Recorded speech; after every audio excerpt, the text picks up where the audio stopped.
just to, for perspective, as you know, we've balanced between Gablet theory and Wavelet theory, plus and minuses physically, or not being plus or minuses, features physically, mathematically what's going on in both.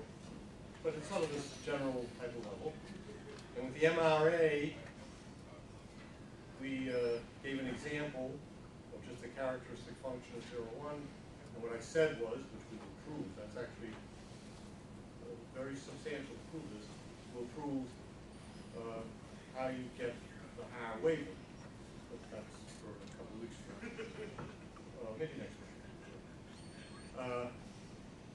But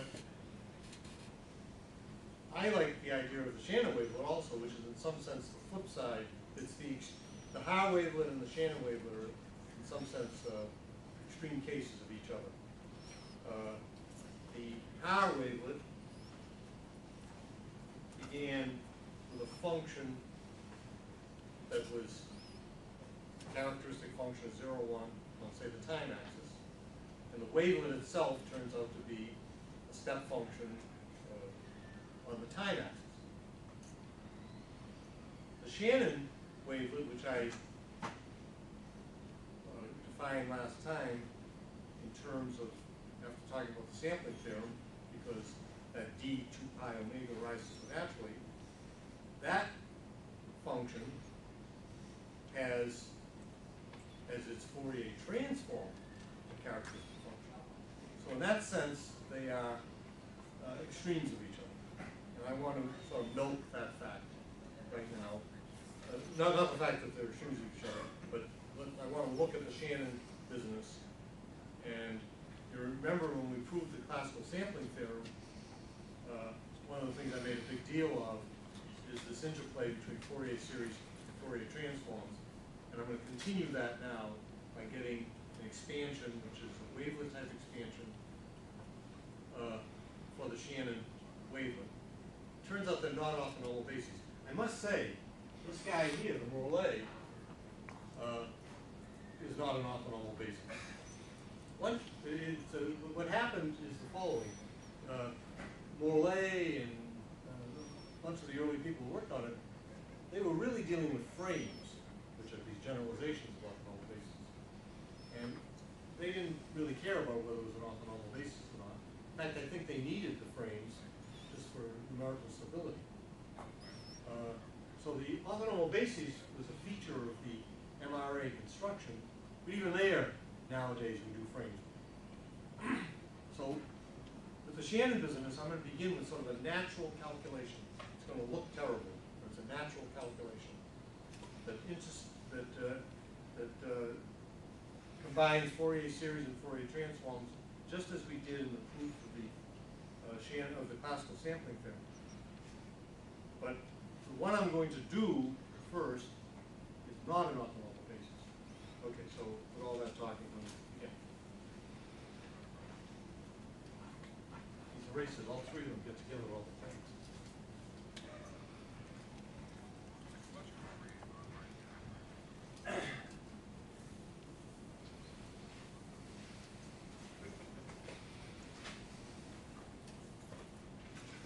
So let's get the notation down, right? So we're going to let omega be bigger than 0, and we're going to let, I'm going to delete the omega sometimes in the functions just because it's cumbersome, but it obviously depends on omega. But we're going to look at this function here.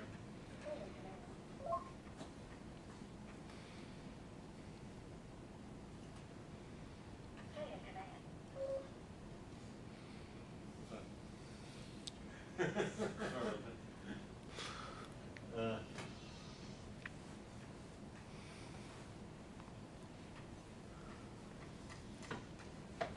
and the reason I put parentheses by there because that's not a dilation.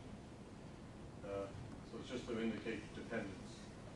And now I'm going to let psi be equal to, again, this indicates dependence.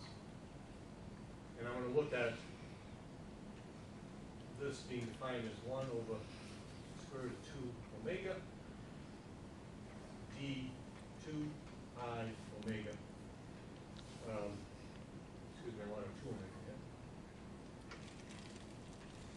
minus d 2 pi omega. Okay? And now I've assigned some exercises already on this material that you should do some of these out just to get the feel of them. But what you see happening clearly is that take the Fourier transform, and this is 1, and we go at omega, and then 2 omega, and then minus omega, minus 2 omega, then this is the function square root of 2 omega psi hat, right?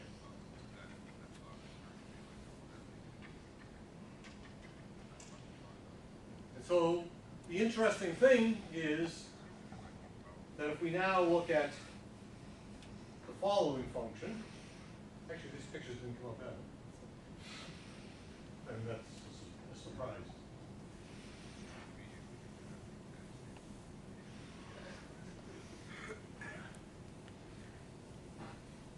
Let's look at the following functions. Let's consider the function square root of 2 omega psi m0 hat is gamma. And what is that? Well, I'm taking the translate to be 0, so I'm really just looking at 2 to the m over 2 times psi of 2 to the m t. And so if I take the hat of that, I'm going to, by the uncertainty principle, I'm going to basically invert the dilation. So I get this is equal to 2 to the minus m over 2 square root of 2 omega psi hat of gamma over 2m. And so that means that if m is bigger than 0, and everything is even here, then, once again, someone shut the door for me, if you don't mind. Thank you. And I'm up here now at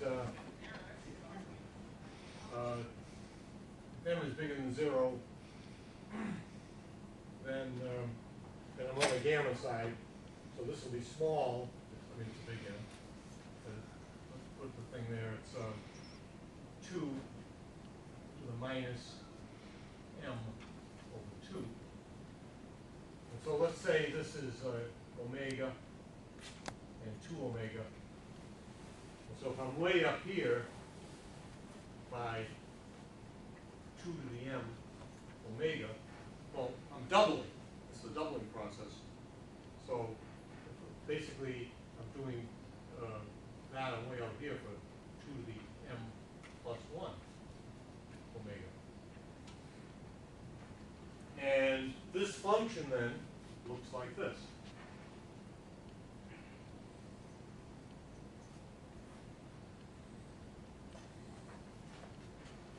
Now, if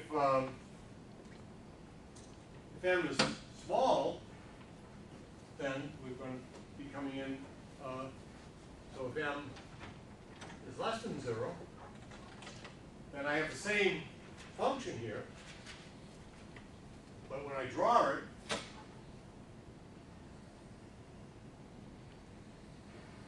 and I'm going to draw it in a way that's a different scale than this. If this is omega, and this is 2 omega, then when I'm down here at 2 to the m omega, and then 2 to the m plus 1,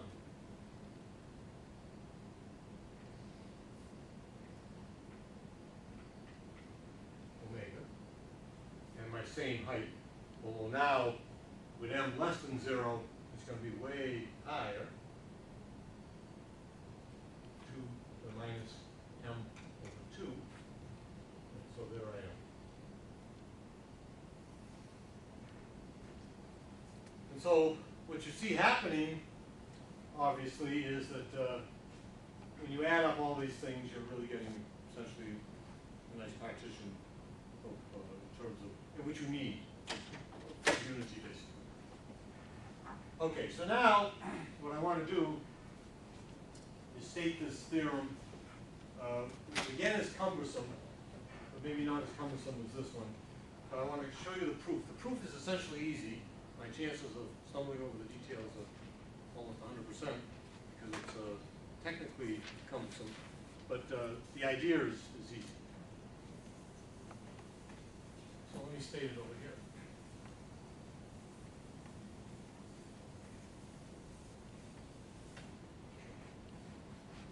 So theorem A Shannon Wavelet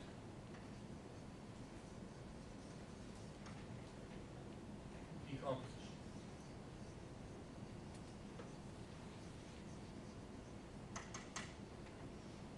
But it's not anything to do with orthonormal basis. What I'm going to write down now is not an orthonormal basis, but it's the beginning of a nice way of doing, of seeing the interplay that arose with the sampling theorem of interplay between Fourier series and transforms. So let F be an L2 of R, and let F hat be capital F. It'll be convenient to use capital letters here a bit. And omega bigger than 0, and phi as over there. It's the same phi I'm going to be using. And psi is over there. Phi, psi as before.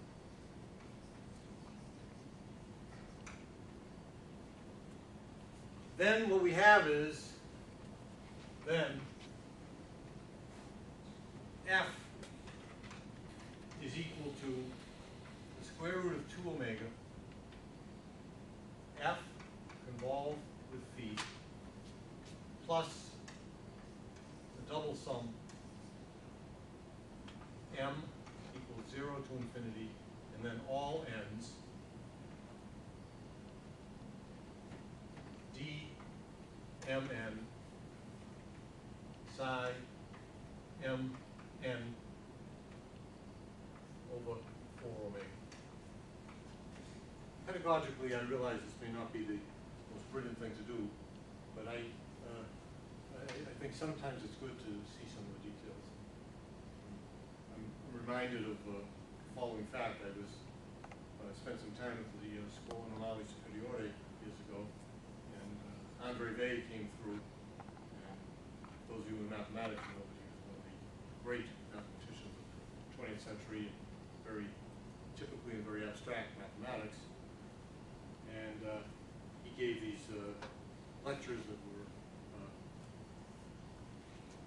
extraordinary in their breadth and depth and all that other stuff, and didn't seem to put any details in for someone like me who needs them. But when he left, he worked in the office of the director, and the director noted the notes he left. And basically, he wrote down every detail. I mean, it's just in his lectures he didn't splash them all over us, but I think sometimes it's okay to see them. The same was with the case with Riemann's famous paper on the Riemann zeta function. It was a very short paper when it appeared,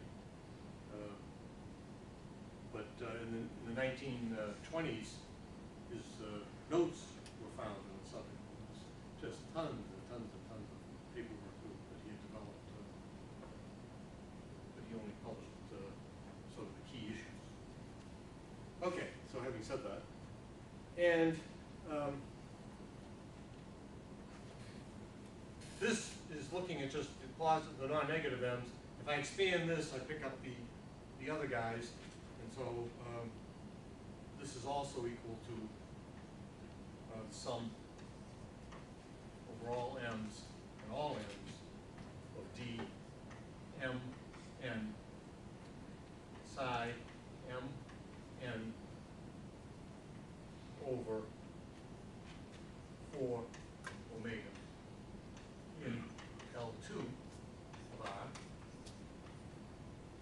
Okay, and it's also pointwise almost everywhere, but anyhow, just think of it in norm convergence. Where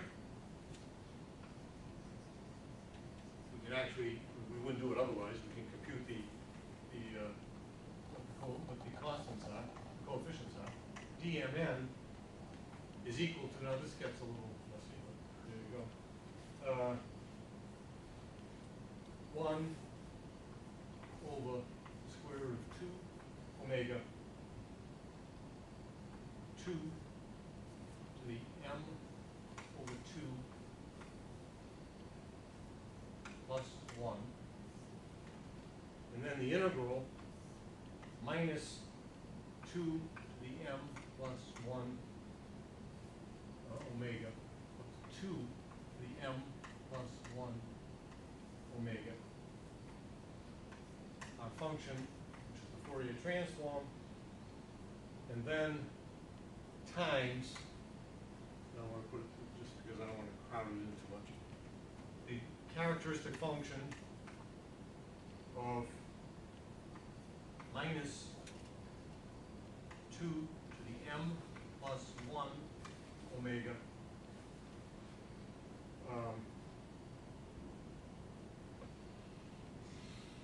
hold on a second, up to minus 2 to the m omega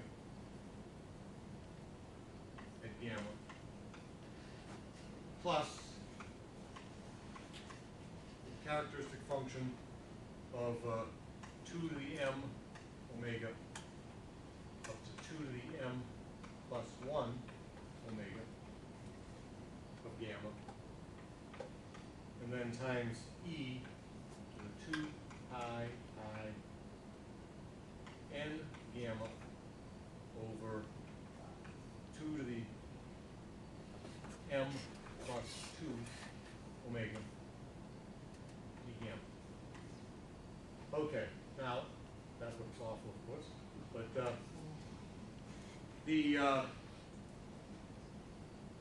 but basically it's the proof of the Shannon sampling theorem, and I want to prove what I'm about to prove is not that I can be as baroque as the next person, or even more so, but the same idea for the Shannon sampling theorem, or the classical sampling theorem, will give this wavelet decomposition on all of L2 of R, and that this is not an orthonormal basis. These are not orthogonal guys here, but by just putting one foot in front of the other, you get this. But what you notice when you do this, as I'll point out in the proof, we're doing things very inefficiently as far as the frequency domain goes. So let me go through this proof more cleanly than that looks.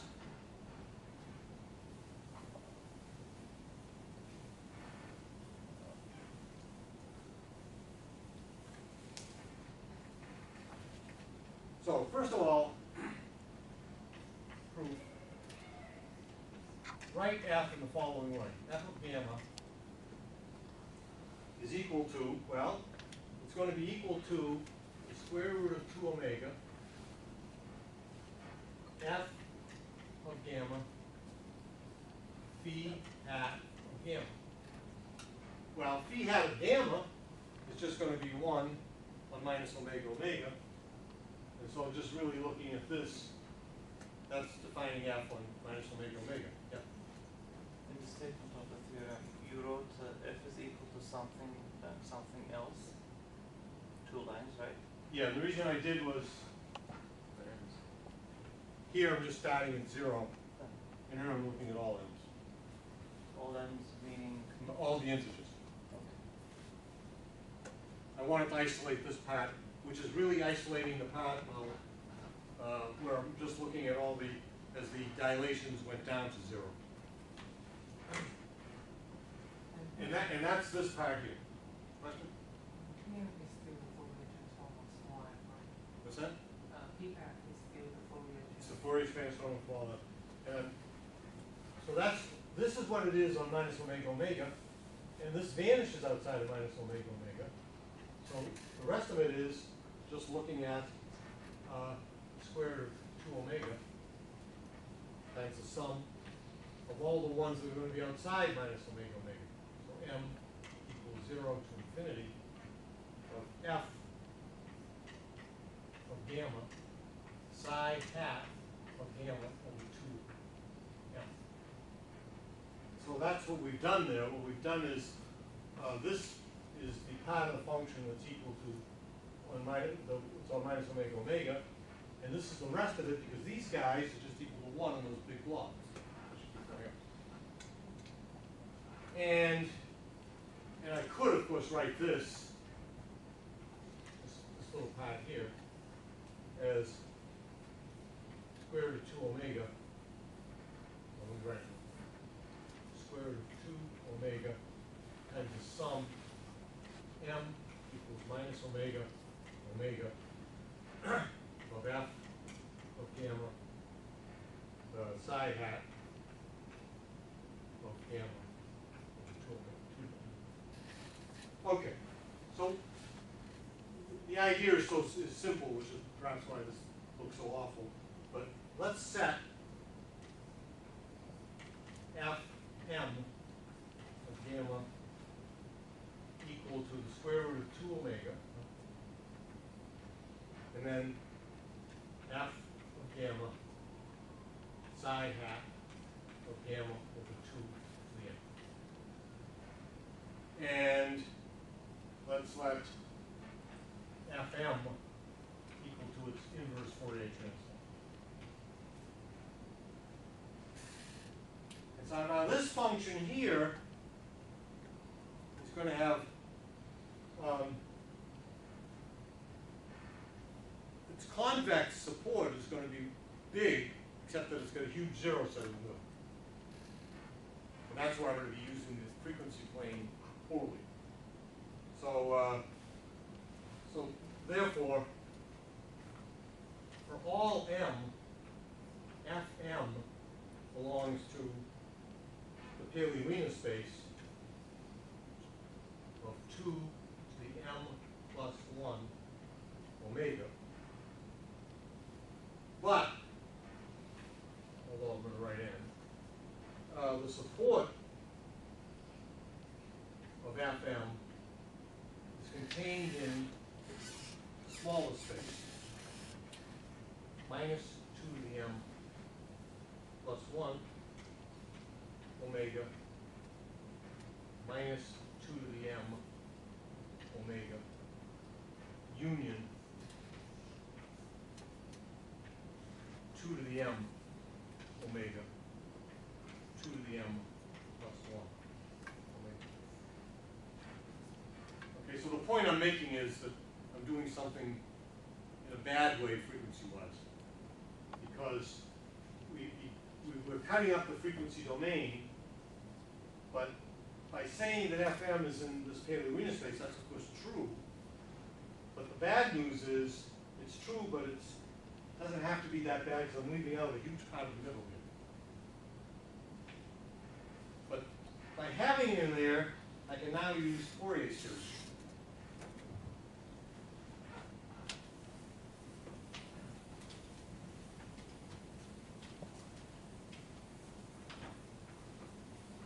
So, what is Fm? Even though it's of its support is not that big, we can consider Fm as a 2 to the m plus 2 omega periodic function, as a 2 to the m plus 2 omega periodic function.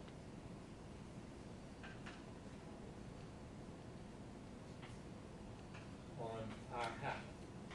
Okay, so we're going to proceed just as we did in the sampling theorem, which is equal to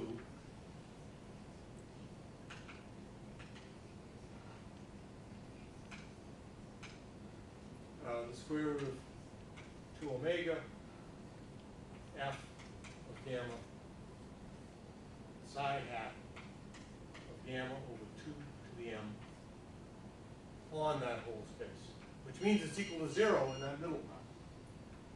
Minus 2 to the m plus 1 omega 2 to the m plus 1.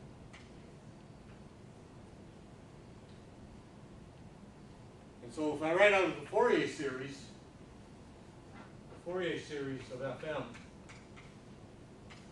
at gamma is equal to the sum Cmn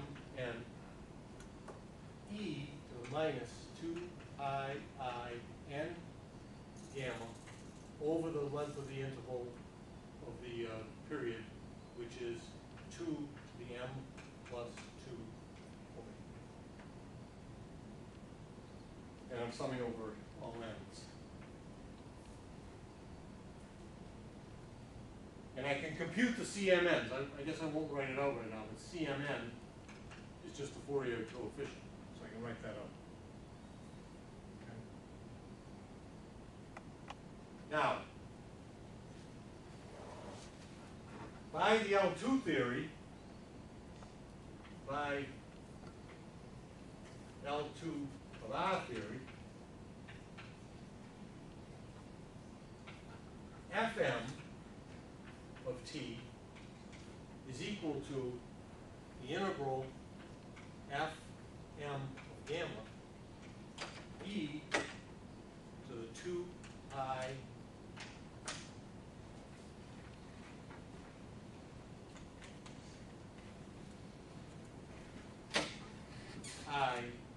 t gamma d gamma. And so we can write down then, by the way, I'm not going to do every derivative detail, I really just want to show the idea here now. So we started off and wrote down F this way because of this partition of unity. And the idea is we now look at any particular element of that in the sum. And we note that the little fm is in this space here. This little element here is supported in this set here. So I'm going to write out its Fourier series as a 2 to the m plus 2 periodic function. Not so insane. And Fm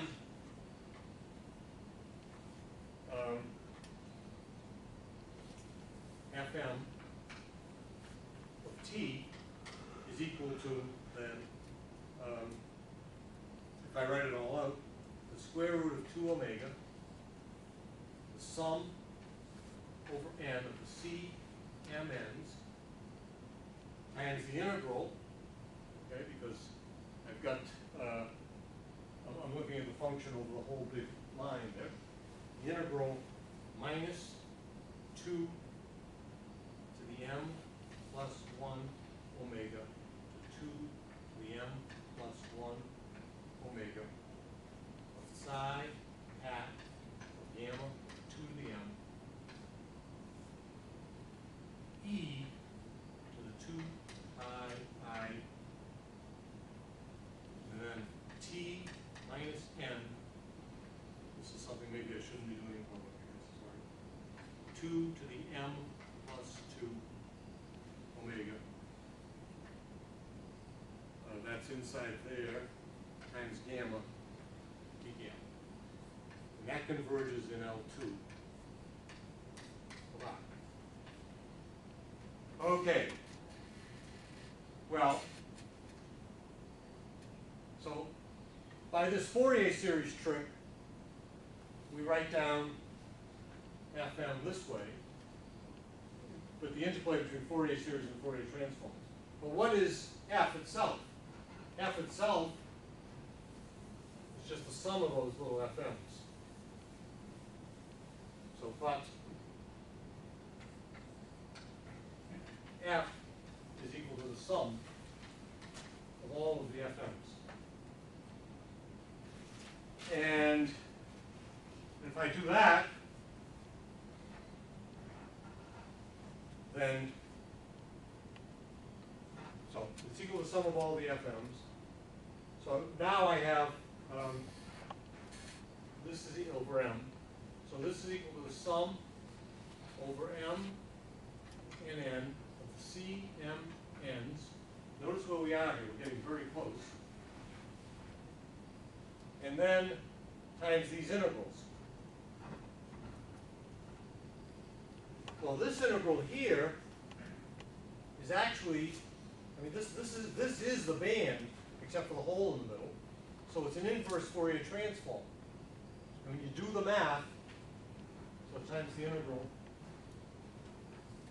that I had over there, the minus 2 to the m plus 1 omega, 2 to the m plus 1 omega. So I'm not going to kill you with this, but you see the idea here. Fm is equal to this, by this calculation in here. When I sum all of these over m, I have the sum over m and n's. And then I've got these guys here. Well, each of these guys is a Fourier integral. And so that means I can take, you can just see, after you do the change of variables or whatever, but you can see you're going to get psi of something. And the psi you get is that. Okay? I think everyone would be willing to believe me, even if they knew I was an incredible liar. Okay? But that's the idea. So this is equal to the right-hand side of that. So that's not exactly a QED the way it's written in my notes, if you don't want to really see my notes. But the idea I wanted to make clear. The idea I believe is clear. Now, there's a problem with this. I mean, I said it a couple of times. I did not make efficient use of the frequency domain. And I proceeded naturally, but there's this huge gap here between minus 2m omega and 2m omega. There's a big hole here of length 2 to the m plus 1 omega. So I was able to use Fourier series and get a decomposition, but not very efficient. I must say, well, maybe I won't. I won't say that right now because there's this whole business of doing Wavelet theory without multi-resolution analysis. This would be an opportune time, a little later in the semester. Anyhow, there's this huge hole here which I didn't account for, but by not accounting for it, this calculation became easy, and then I did the inverse Fourier transform to get the result. So let's make some notes here. The first note is that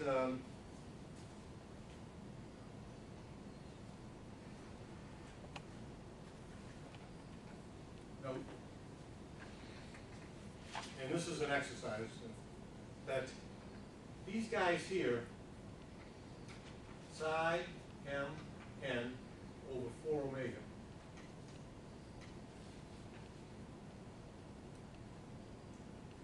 is not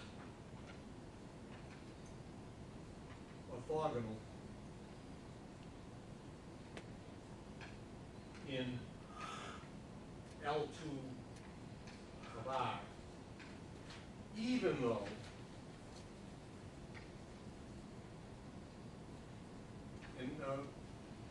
Nate, I'd appreciate it if this is not an exercise to put this as an exercise to do. Okay. Even though 1 over 2 to the m over 2, 1 over 2 omega, e to the minus 2 I n over 2 to the m plus 2 omega times gamma is an orthonormal basis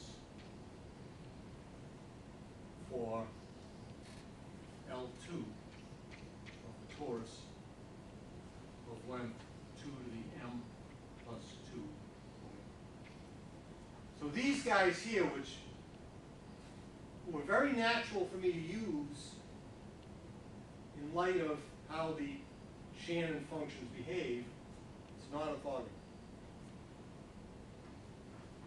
The second thing I want to mention is the following.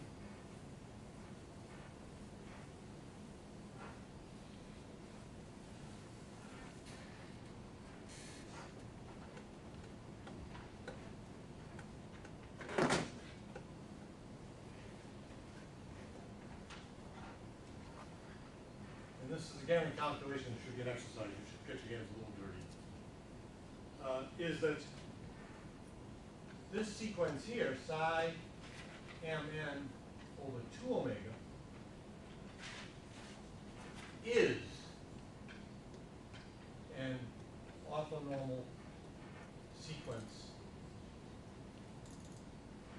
in L2 of R. So that, in some sense, is very exciting because now we can use, so this is orthonormal. So therefore, once we show that for all f in L2 of R, the sum of f psi m n over 2 omega squared over all m and n's is equal to the L2 norm of f squared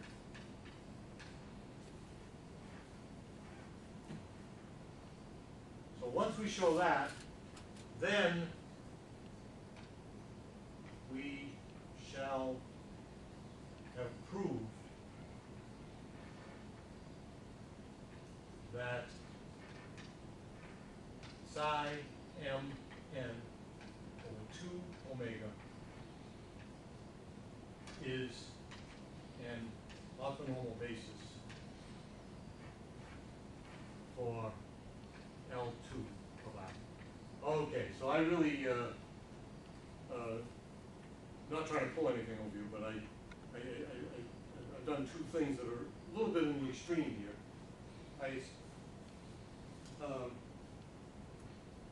I did this calculation, omitting all of the dirty details really, but it still looks incredibly ugly. Getting a decomposition, but it's not an orthonormal basis for sure because these things are not orthogonal. And then I point out, this has to be verified, but it's not difficult to verify, that this is an orthonormal sequence in L2 of R. Now, if you've got an orthonormal sequence in the Hilbert space, then that will be an orthonormal basis for the Hilbert space, if and only if this holds.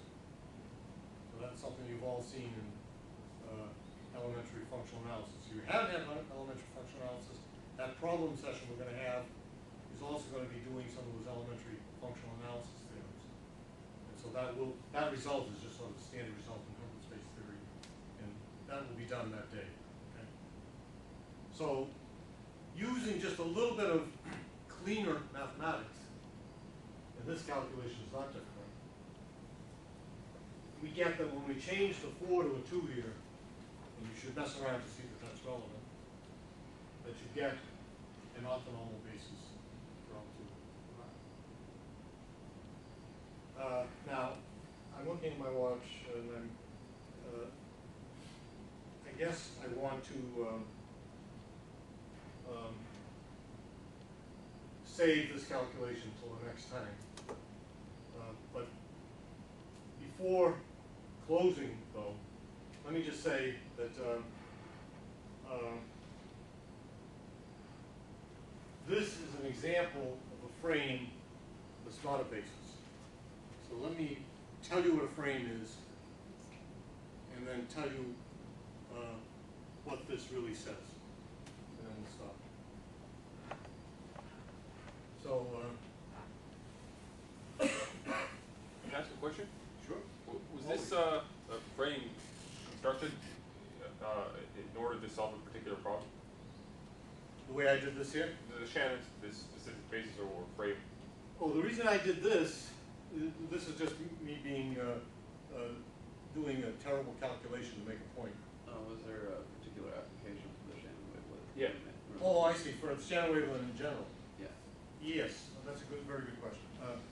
So let me remind me to tell you what a frame is, but basically the Shannon Wavelet has a lot of other names, and one of its names is the Littlewood-Paley wavelet.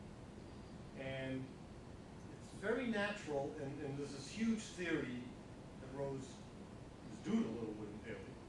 Paley was a student of Littlewood, and then he came to the United States, worked with Wiener, and after they finished their monumental book, Paley-Wiener book, which is truly monumental, he went off to the Canadian Rockies and died in an avalanche. And by the way, if you go to Banff ever, I've been there, you can see his grave. If you have perverse interests like I do. But yes, the story is briefly. Let me address that question. It's a good question. For a long time, people wanted to know if you take a Fourier series, if it converges to its function. And then in the mid-1920s, as I mentioned in one of the first classes, Kolmogorov showed that there were L1 functions whose Fourier series diverged everywhere. Even though you could integrate them and come out to be the integral of a function, they diverged everywhere. And you use some number theory for that. Earlier than that, famous Lucene posed this problem around 1912 with something Comprendu, which is called the Lucene conjecture. Does every Fourier series in L2 converge almost everywhere to the function? And that was not settled until Carlson solved that problem around 1966. And Charles Sept, who's a student here, came up with a fundamentally different approach in solving the problem. And that, of course, led to an explosion of ideas, but that's another story. But in the meantime, in order to address that problem, Kolmogorov, also in the mid-20s, started looking at series with, like on dyadic intervals. And that in some sense was a precursor of Wavelet theory too. And he proved that if you take an L2 function on the torus, that its Fourier series converge almost everywhere if you look at dyadic blocks. And this whole business with dyadic blocks and this sort of thing led to, and trying to do these things in LP spaces led to a very deep analysis that is called the Littlewood-Paley theory. Tremendous effort, still very fundamental, difficult harmonic analysis. And related to all of this, whenever you do convergence of Fourier series, this function d 2 pi omega rises naturally. The Dirichlet idea plays a role in the convergence of Fourier series. And so I call it the Shannon wavelet. I don't know if I really call it that, but that's one name for it. The sync wavelet, the Littlewood-Paley wavelet. It's all the same, but it just plays a central role when you're talking about convergence.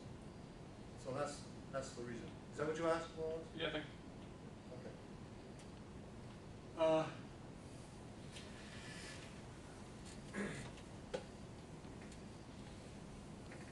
Now, so what's a frame? Well, let H be a, let's take it be separable spaces. Hilbert space.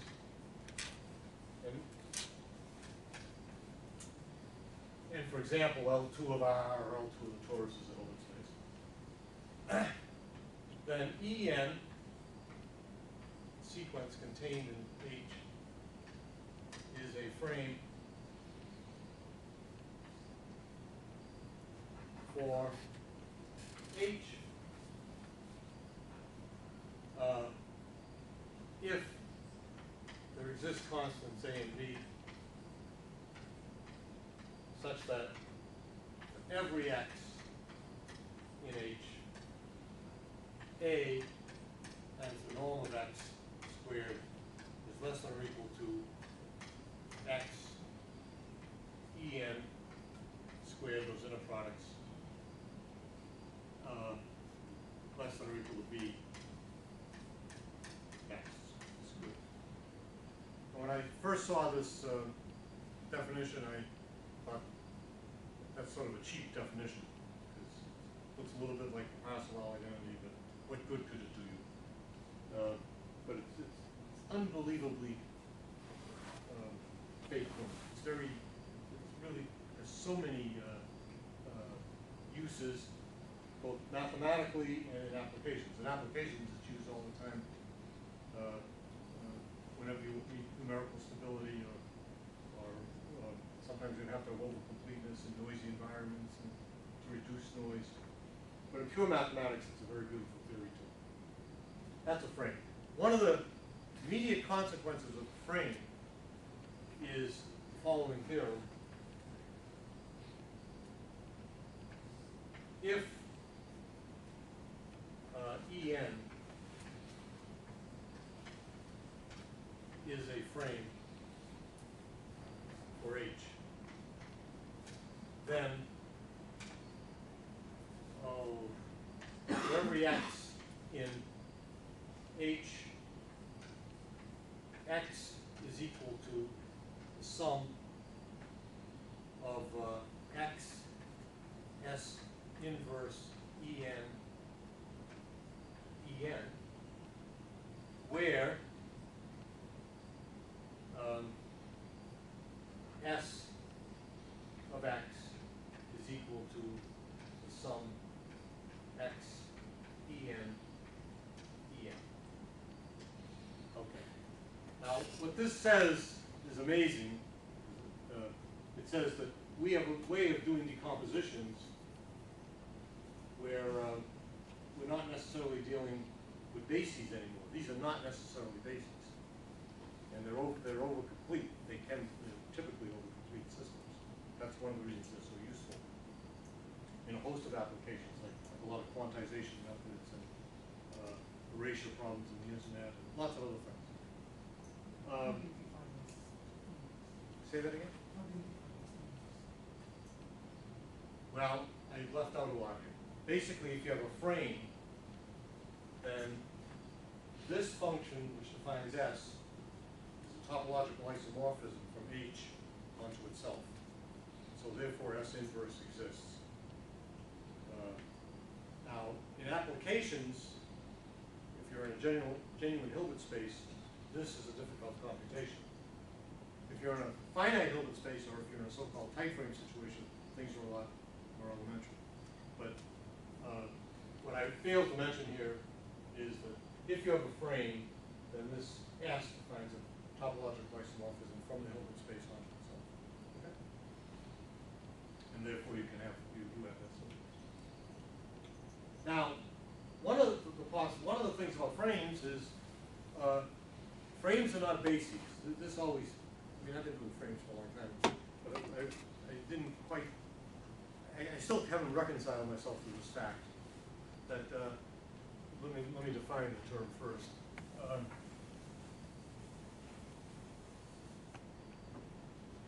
A frame, by definition, is tight if A equals B. Well, tight frames don't have to be bases.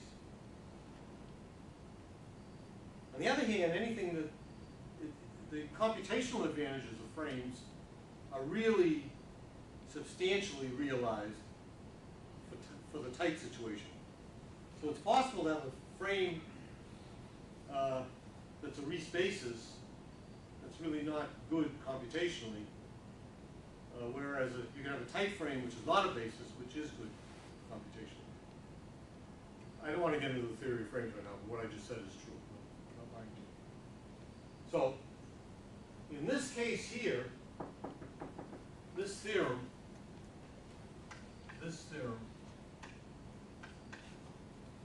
complete some of the calculations that I didn't, asserts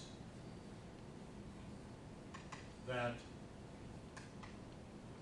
this sequence here, the 4 omega, is a tight wavelet frame. It's a wavelet frame because these are wavelet decomposition.